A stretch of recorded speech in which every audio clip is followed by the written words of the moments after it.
Fala, minha gente, tudo bem com vocês? Estamos começando mais um episódio do podcast Unifip, o nosso espaço de comunicação, interação, informação.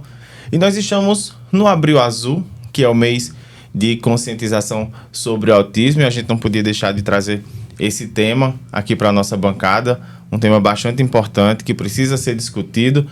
E para isso, para me ajudar, né, nessa conversa, eu tenho aqui Everson Wagner, que é psicopedagogo do Núcleo de Acessibilidade e Inclusão aqui do Unifip Unaim. Tudo bem, Everson? Olá, Mirvan. Olá, Dani. Olá a todos. Saudações.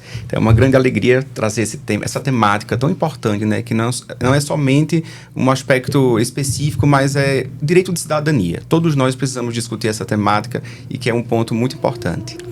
Também está aqui com a gente Daniele Marinho, ela que é coordenadora do curso de Direito e mãe de Gael. Isso. Olá, gente. É um prazer estar aqui.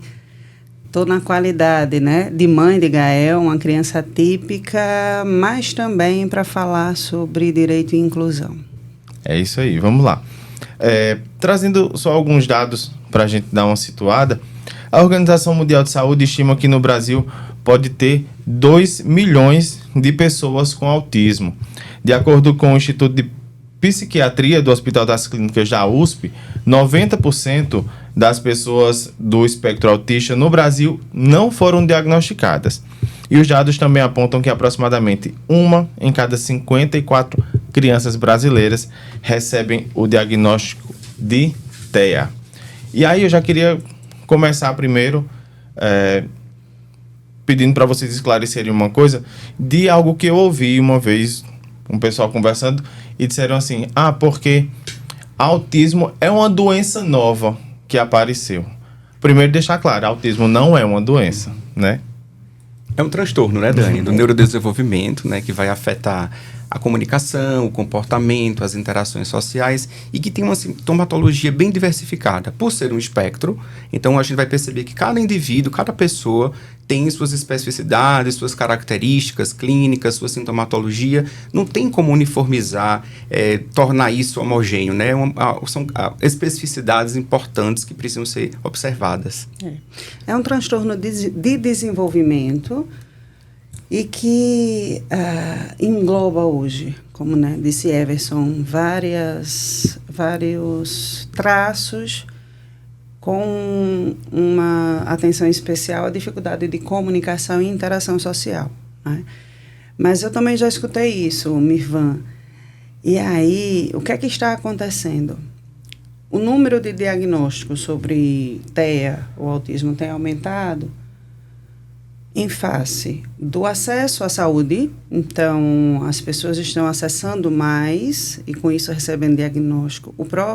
A própria transformação, entre aspas, do autismo, mas o colocar dentro de um transtorno do espectro autista, trouxe para dentro desse espectro outros transtornos ou sintomatologias que até então não eram considerados autismo, né? Como a síndrome de Asperger, que é um autismo com um alto desenvolvimento, altas habilidades para algum ponto específico daquela pessoa, que aquela pessoa tem.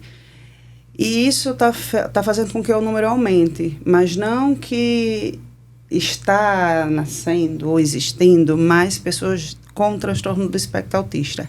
É porque agora a gente está identificando, agora as pessoas estão conscientes sobre isso e principalmente da necessidade de fazer intervenção precoce, para que então crianças com transtorno do espectro autista possam ter um desenvolvimento de fala e de sociabilidade como de qualquer outra criança típica, né? Então eu acho que é por isso que a gente vê o número tão crescente de dados sobre o autismo, mas não porque está existindo mais, está se diagnosticando mais, porque também a gente se vivia escondendo, né?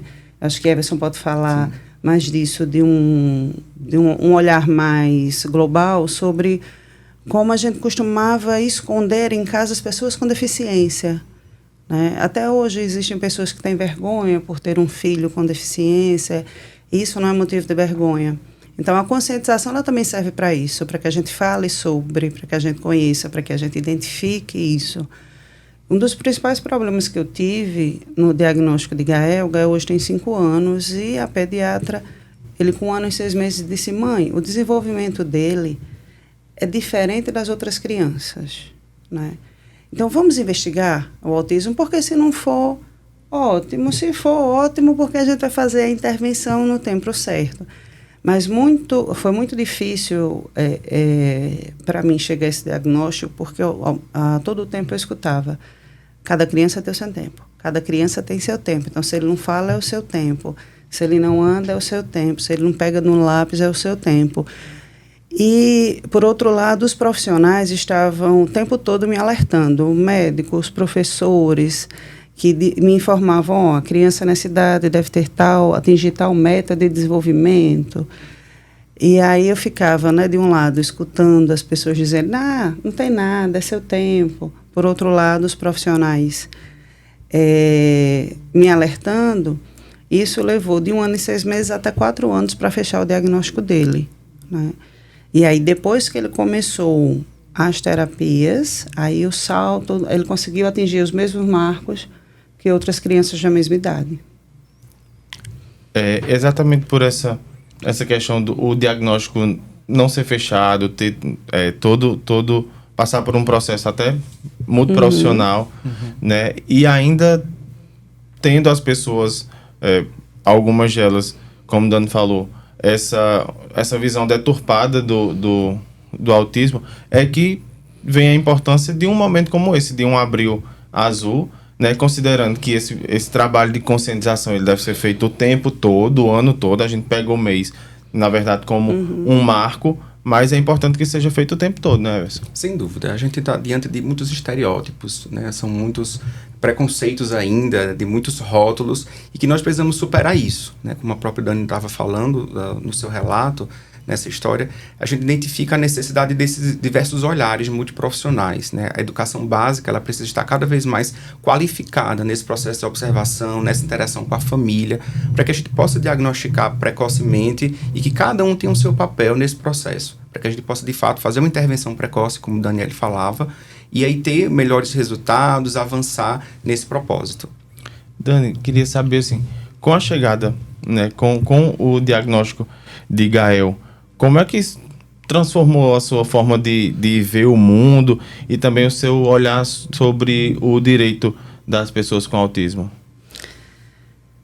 Transformou a minha vida como um todo, tanto pessoal quanto profissional, mas especialmente profissional, me fez estar atenta e talvez desenvolver uma empatia até maior pela natureza de cada pessoa, pelo respeito a cada traço de personalidade que meu aluno tem, cada característica, entendendo. Eu deixei de homogeneizar meus estudantes, né? E relato que eu estou recebendo também alguns estudantes universitários com diagnóstico tardio de transtorno do espectro autista.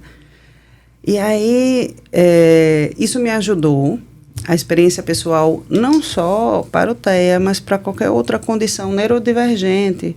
Eu recebo uma imensidão de alunos com transtorno de déficit de atenção e hiperatividade, que é também um transtorno de desenvolvimento, não é uma deficiência.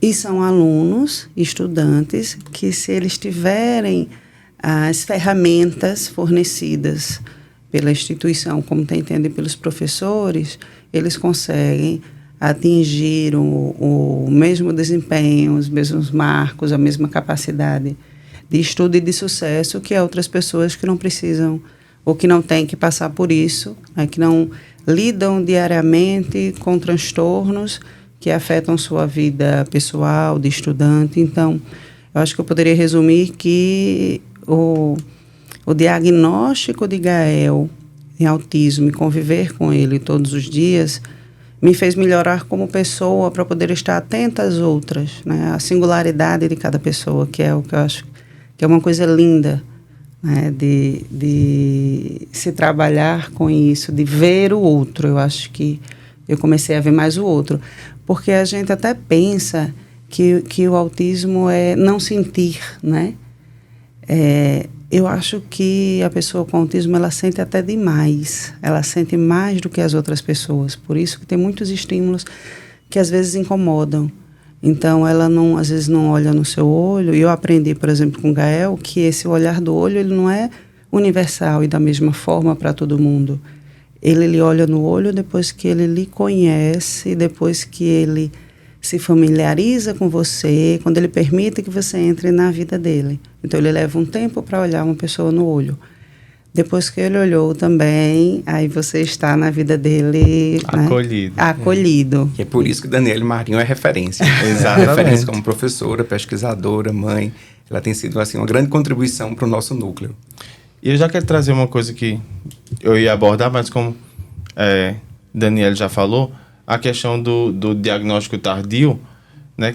Eu até participei de uma audiência pública uma vez que o tema era os autistas crescem, né? Porque às vezes a gente tem a visão só da criança, né, com autismo, mas eles crescem e tem também os diagnósticos tardios, né, daquelas pessoas que já tinham essas sintomatologias que vocês já falaram, mas não tinham um diagnóstico fechado. E essas pessoas estão aqui também na universidade. Nós temos alunos dentro do espectro. Como é que o Unifip tem trabalhado, Everson, através do Naim, para acolher, para dar a esses alunos a oportunidade de estar nesse espaço? Muito bem. Por meio do Núcleo de Acessibilidade e Inclusão, demonstra que a nossa instituição é uma instituição inclusiva. Nós temos esse compromisso social, não só de garantir o acesso, mas garantir a permanência e a qualidade desse estudante. A gente tem se deparado, sim, com esses diagnósticos tardios em meio a jovens, a adultos, e a nossa preocupação é, de fato, dar esse suporte para que esse estudante permaneça na nossa instituição, com as adaptações necessárias, com aquilo que for possível, a sua permanência com qualidade. Então, isso é muito importante, sobretudo disponibilizando uma equipe multidisciplinar. Nós temos a atenção do psicopedagogo, as barreiras arquitetônicas com a arquitetura, com profissionais psicólogos também. Então, a gente tem observado cada vez mais essa realidade e o nosso compromisso quanto Unifip, quanto Centro Universitário, de fato, é garantir a permanência desse estudante. Agora, do ponto de vista... Dani, pode complementar. Eu só ia acrescentar que também, quando é necessário, é fornecido um monitor pedagógico. Eu já tive essa experiência enquanto professora e coordenadora do curso de Direito, de um aluno magnífico, o Austin, que vai colar grau agora, que ele necessitou, em razão de paralisia cerebral e baixa visão, de um monitor pedagógico. E fomos orientados pelo Naim, pela nossa vice-reitora, e conseguimos, junto aos órgãos competentes, um monitor pedagógico, que é, inclusive, um aluno de pedagogia da instituição, e que isso somou muito, né? Tem um lado que eu acho bastante positivo de incluir o aluno com deficiência em sala de aula, especialmente universitário, e especialmente no curso de Direito, que é formar pessoas mais humanas e humanizadas. Eu sei que há casos em que precisa de uma educação especial,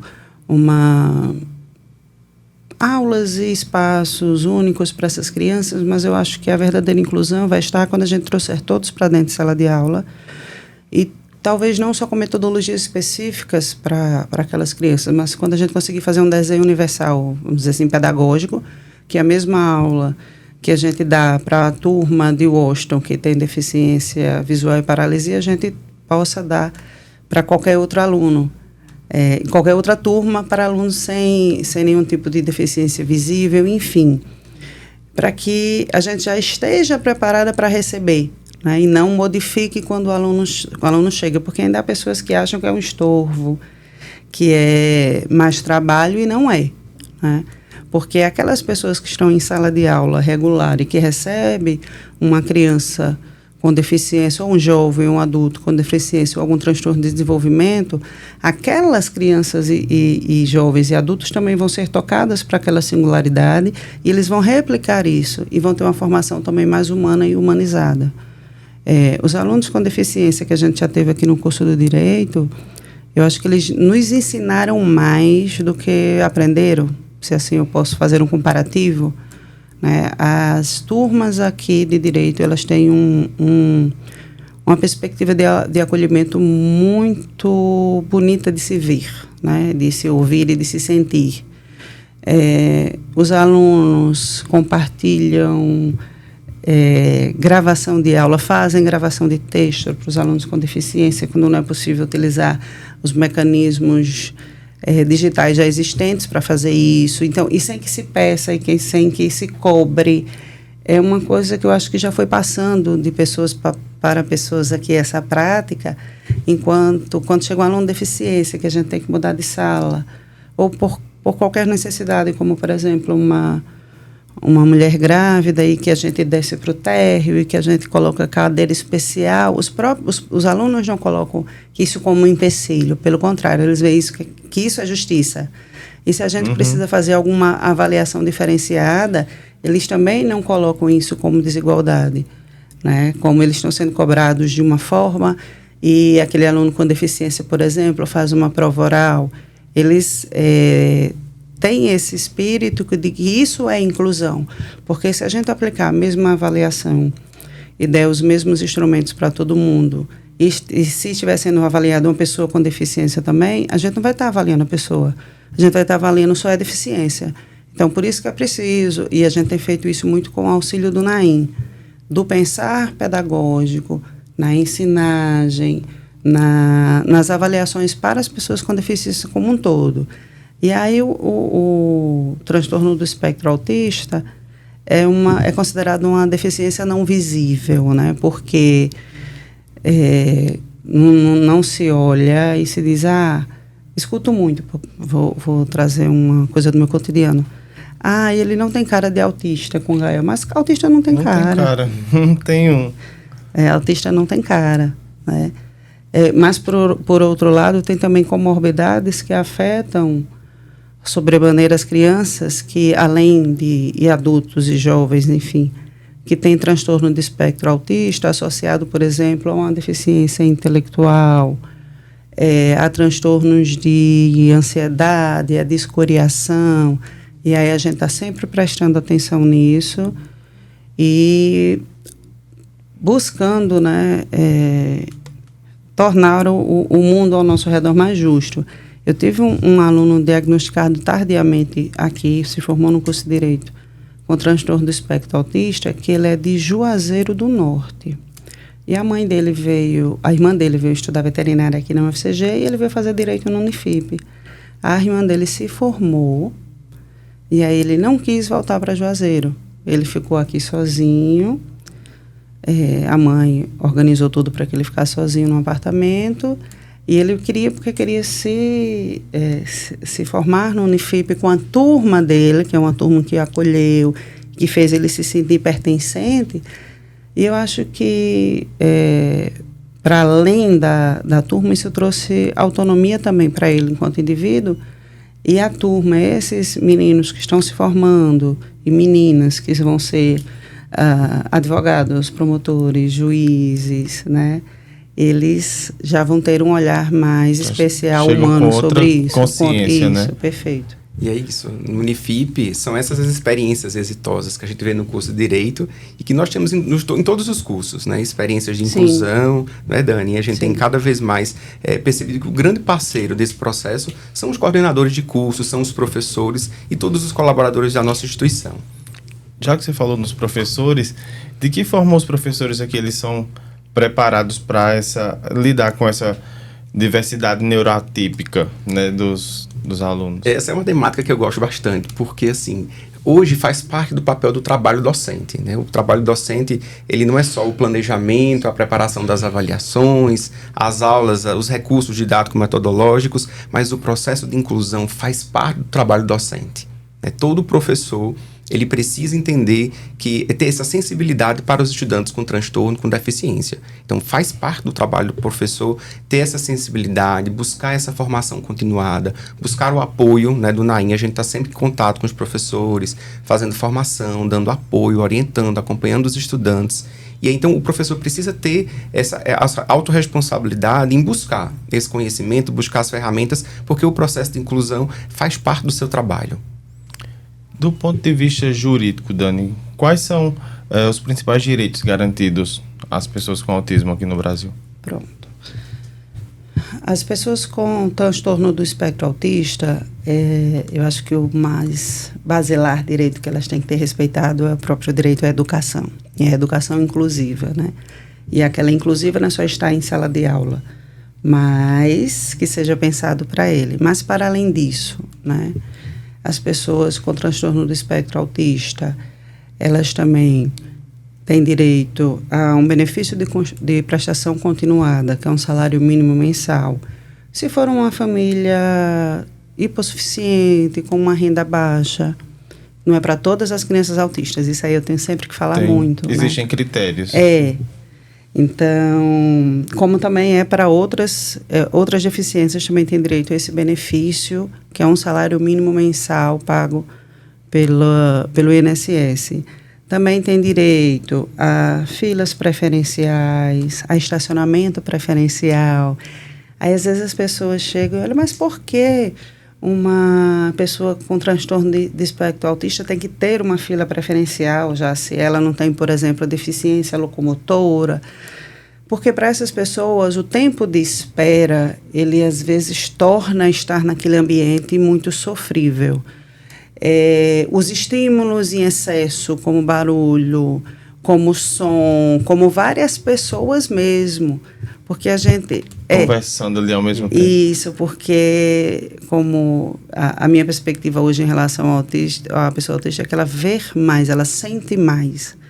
Então, é necessário para elas essa fila preferencial, como um estacionamento preferencial também, para que ela fique mais preservada desses estímulos. Transporte também gratuito, elas têm direito, desde que façam o devido cadastramento na FUNAD, aqui na Paraíba, né, na FUNAD, ou também na Agência Nacional de Transportes, porque tem direito a transporte gratuito, tem direito a estadual, interestadual, descontos de até 80% em passagens de avião, desconto em conta de luz, também respeitando os critérios determinados pelas empresas concessionárias, né? E como direitos também, né? A participação plena em tudo, né? Inclusive no direito à saúde. O Estado precisa fornecer todas as terapias. A gente, aqui mesmo em Patos, eu já me deparei com o caso de uma criança que está esperando terapia desde 2021.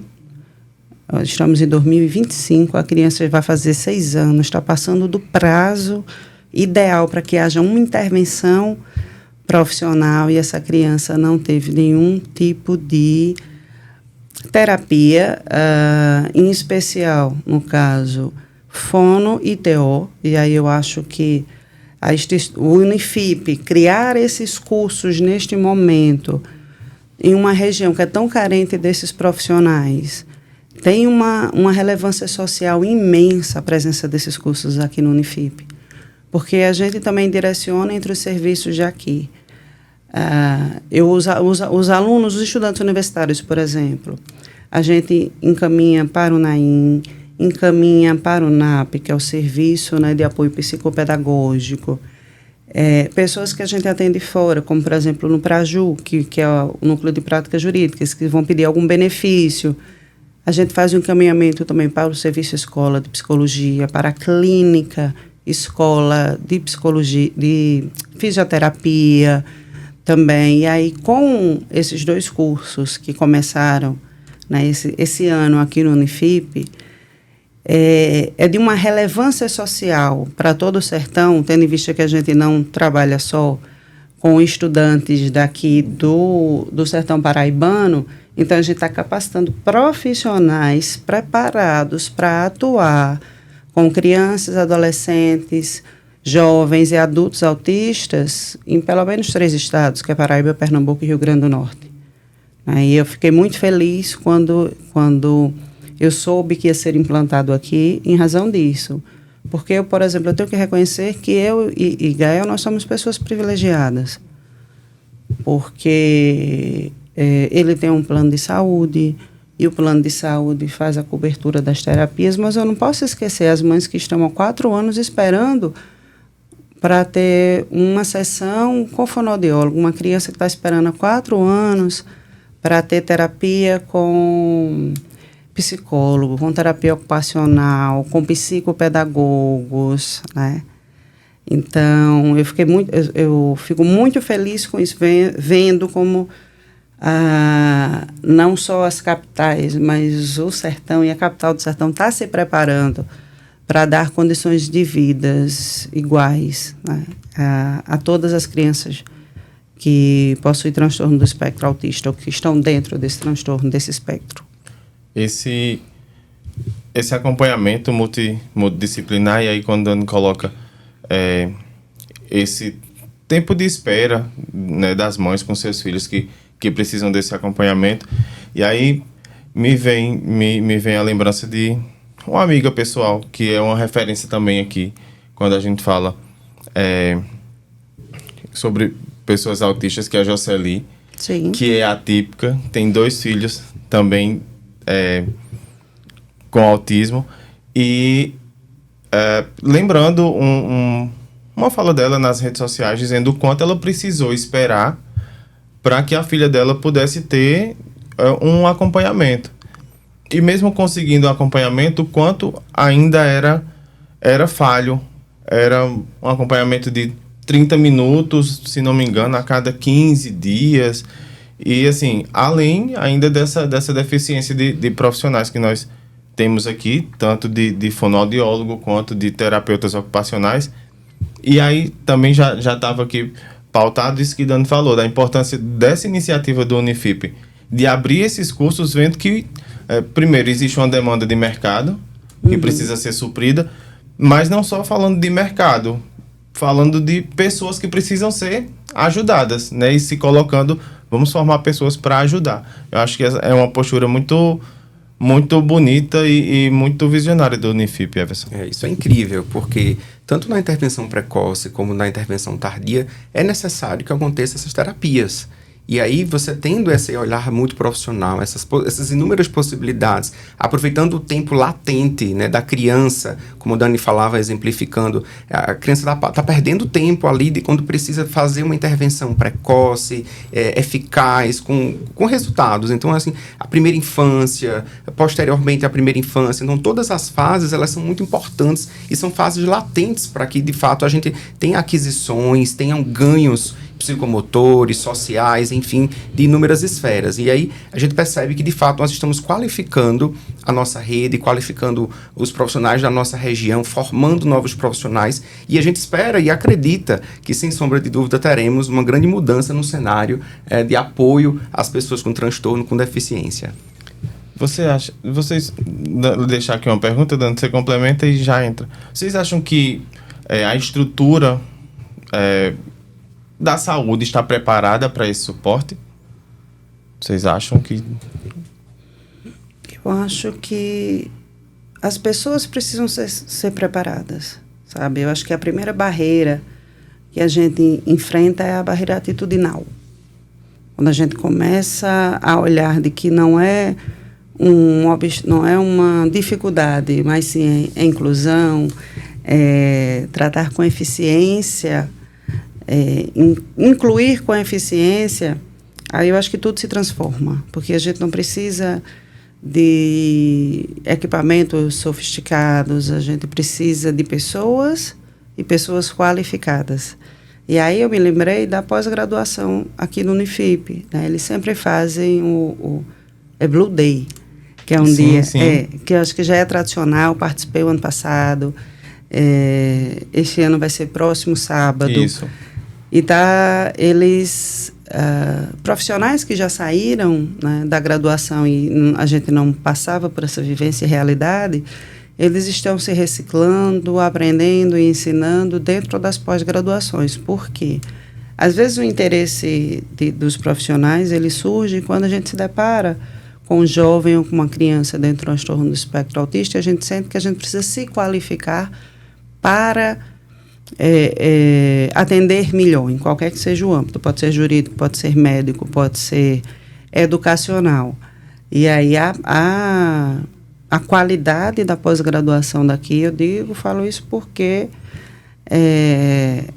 eu vivencio isso, não do ponto de vista só profissional, mas pessoal também, como a pós-graduação que faz um diferencial. Porque, vou lhe dizer, a professora hoje do meu filho, no infantil, ela é egressa aqui do Unifip. Ela fez pós aqui no Unifip. A psicopedagoga, a psicóloga, acompanhante terapêutica, a psicomotricista, são todos estudantes egressos aqui do Unifip e que estão fazendo pós. A clínica, porque foi um ganho também quando eu coloquei em uma clínica em que todos os profissionais estivessem juntos e com um analista do comportamento que faz, vamos dizer, a gestão desse... coordena, ajuda que todos falem a mesma língua nas terapias. E aí, aqui abriu uma pós-graduação de análise do comportamento, que é algo assim muito caro para se fazer fora.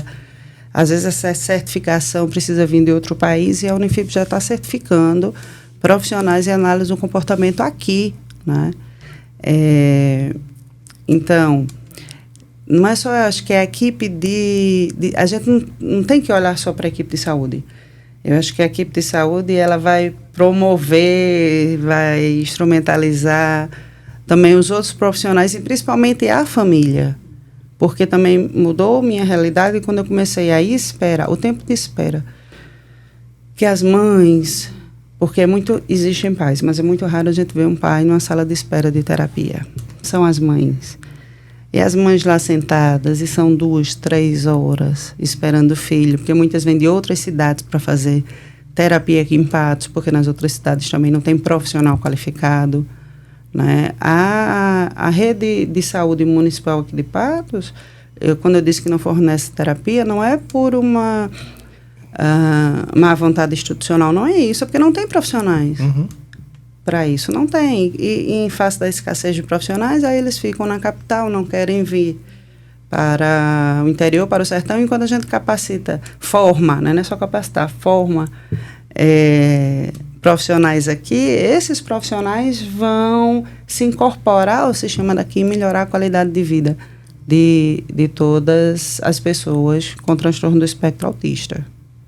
Então, nós temos muitos desafios pela frente, mas temos muitos ganhos, né? Isso que Dani estava falando, nós temos aí na nossa região NDI, as salas de atendimento educacional especializado, nós temos hoje os profissionais de apoio nas escolas, mas a gente precisa de fato ainda qualificar, e a gente tem visto isso na pós-graduação, com os cursos de psicopedagogia, neuropsicopedagogia, ABA, cada vez mais a gente tem percebido o compromisso social do Unifip, e aí a gente vai qualificando esse profissional, vai montando os serviços nas cidades circunvizinhas, nas fronteiras aqui, e a gente está percebendo de fato essa demanda está aumentando. Então a demanda é muito alta e nós temos ainda uma escassez de serviço, de profissionais. Mas a gente tem grandes ganhos e grandes desafios pela frente.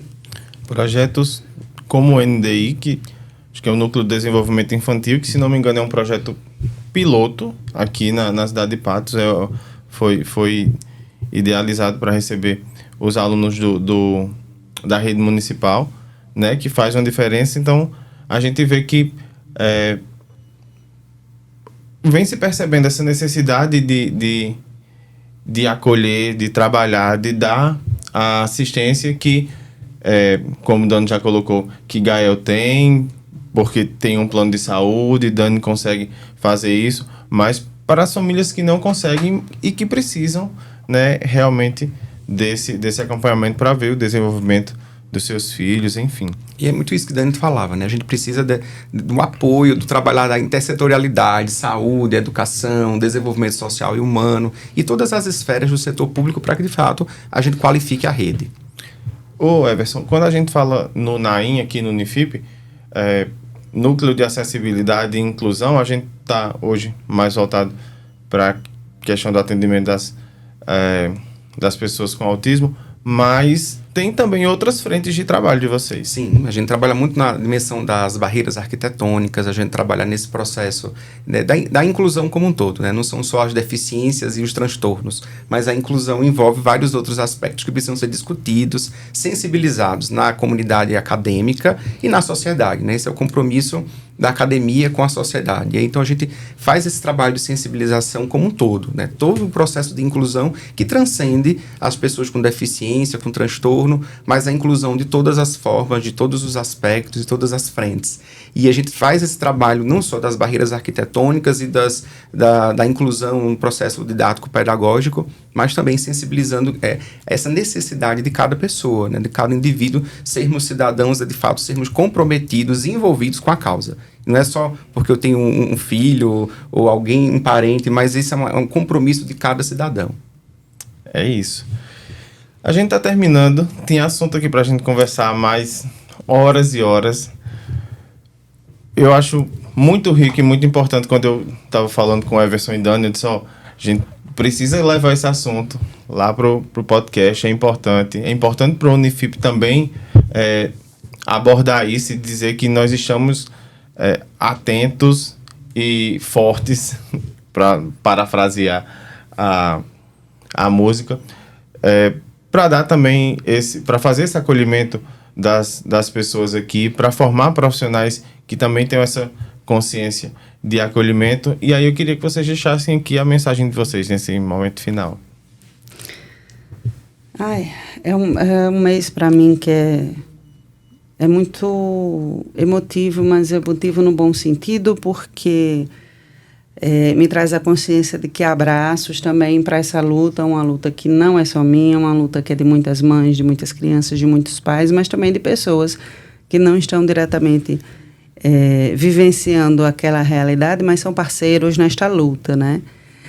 E eu acho que a principal mensagem que eu gostaria de deixar é que uma pessoa com deficiência, uma pessoa dentro do transtorno do espectro autista, ela pode ser tudo o que ela quiser, né? Desde que nós, sociedade, comunidade, a gente possibilite isso, a gente ajude a transformar essa capacidade que essas pessoas têm em realidade. Então, a gente passa... Essa é, acho que uma das principais premissas, ou missão de educação, que a gente tem aqui no Unifip, é que o aluno, ele pode ser o estudante, ele pode ser o que ele desejar.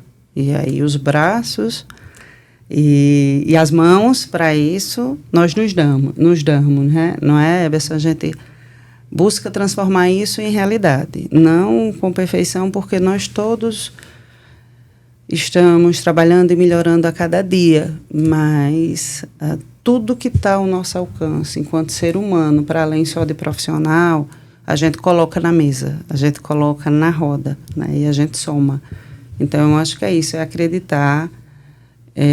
E eu acredito no mundo melhor, né? Acreditar no mundo melhor para as pessoas com transtorno do espectro autista e também para as pessoas com deficiência, que é a grande missão do Naim, que tem sido um parceiro incrível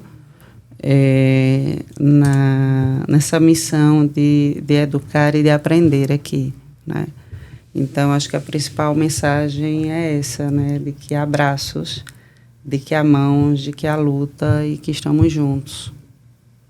Eu acho que eu vou só complementar, Dani, falando assim, que o estudante, a criança, o adolescente que está lá na educação básica, no ensino fundamental, que vai para o ensino médio, será o nosso estudante universitário amanhã. Então a gente precisa se abrir para isso e entender que esse estudante universitário vai ser o nosso profissional no mercado amanhã.